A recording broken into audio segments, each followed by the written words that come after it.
پہ جلوہ افروز علماء اکرام، مفتیان اعظام، شعراء اسلام اور میرے پیارے سنی جنتی بھائیوں، السلام علیکم ورحمۃ اللہ وبرکاتہ۔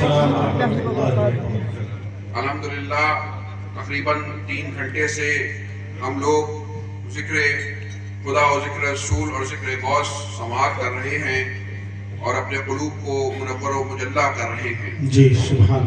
اب آپ کے صبر کا مزید امتحان نہیں لوں گا، چند تقریریں یہاں بہت اچھی ہو چکی ہیں۔ ہمارے دونوں علماء کرام نے سرکار غوث پاک کی شان میں نہایت ہی بہترین گفتگو کری۔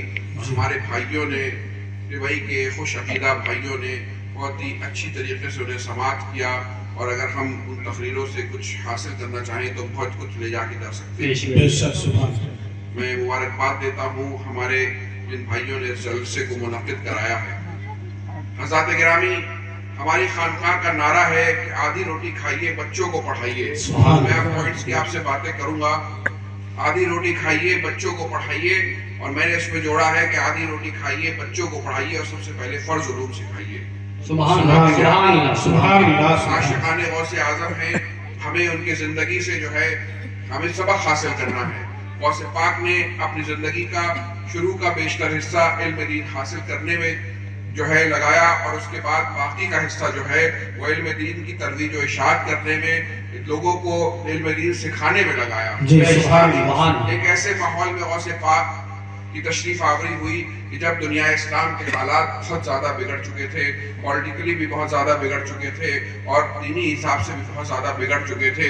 بڑے بڑے علماء کرام امت کی اصلاح کرنے کو جو کھڑے ہوئے تھے، وہ تھک ہار کر بغداد کو خیر آباد کہہ چکے تھے۔ کل ہی ہمارے مولانا سید نوران صاحب فرما رہے تھے کہ وہی زمانہ ہے کہ غوث پاک تشریف لا رہے ہیں، اور امام غزالی جیسے بڑے عالم جو ہیں وہ بغداد کے حالات کو دیکھ کر جو ہے وہ کنارہ کش ہو جا رہے ہیں اور وہاں سے دور چلے جا رہے ہیں۔ ایسے موقع پر آ کر حضور غوث اعظم نے اصلاح کی۔ کہیں پر تو وہ جو ہیں غوث اعظم جو ہے صوفیہ کی تربیت فرما رہے ہیں اور صوفیہ کی ایک جماعت دے رہے ہیں، علماء تیار کر رہے ہیں۔ تقریباً 1000 علماء کو انہوں نے پڑھا کر فارغ کیا، 1 لاکھ علماء کو۔ ہر سال ان کے مدرسے سے 3000 علماء فارغ ہوتے تھے، یعنی تقریباً 1 لاکھ علماء اکرام جو ہیں انہوں نے دنیا اسلام کو دیے، جن علماء نے پوری دنیا میں دنیا اسلام کا جو ہے پورا اسٹرکچر چینج کر کے رکھ دیا۔ جو اخلاقی قدریں گر چکی تھیں، جو اسلام کمزور ہو چکا تھا، انہوں نے مضبوط کیا۔ دوسری طرف صوفیاء اکرام کی تربیت کر رہے ہیں، ایسے ایسے صوفیاء اکرام کو پیدا فرما رہے ہیں جو پوری امت کی اصلاح کر رہے ہیں۔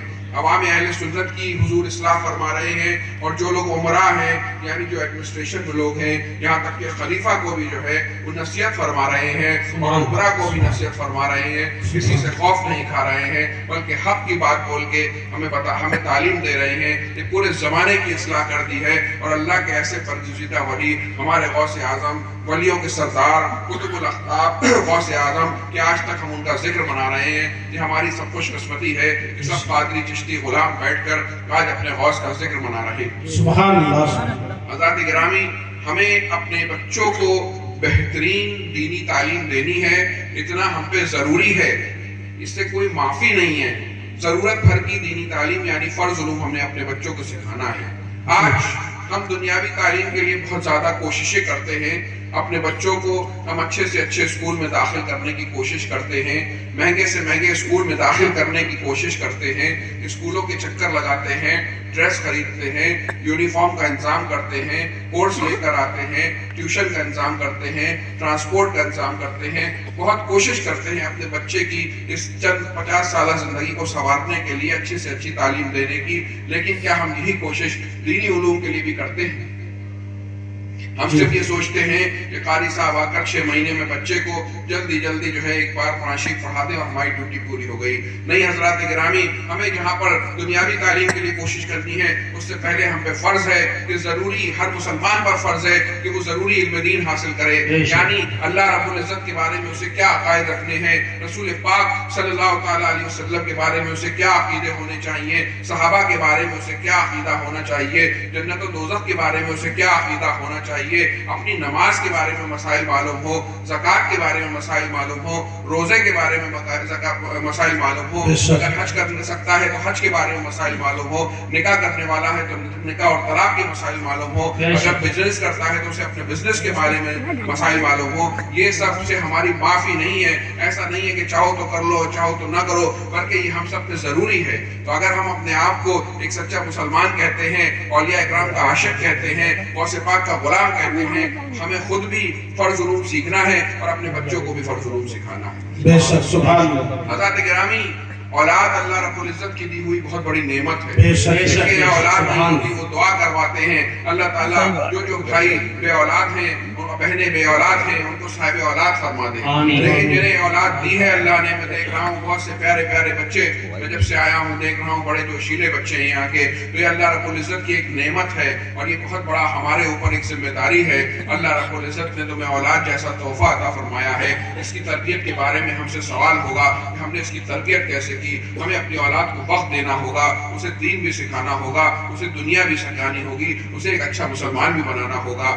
آج ہم دیکھتے ہیں کہ بہت سے لوگ بڑھاپے میں پریشان ہوتے ہیں, فون آ رہا ہوتا ہے, کہتے ہیں کہ بچے آپس میں لڑ رہے ہیں, ذرا ذرا سی دکان اور مکان کے لیے ایک دوسرے کے خون کے دشمن بنے ہوئے ہیں, ایک دوسرے کا چہرہ نہیں دیکھنا چاہتے ہیں, ماں باپ سے بدتمیزی کرتے ہیں, گالی گلوچ کرتے ہیں. حضرات گرامی, یہ ان کی تو بدقسمتی ہے ہی, لیکن کہیں نہ کہیں ہماری تربیت کی بھی کمی ہے کہ جب ہمیں اپنی اولاد کو وقت دینا تھا, ہمیں ان کی تربیت کرنی تھی, جس کا ہم سے سوال ہونے والا تھا, تو ہم نے اپنا وقت برباد کر دیا.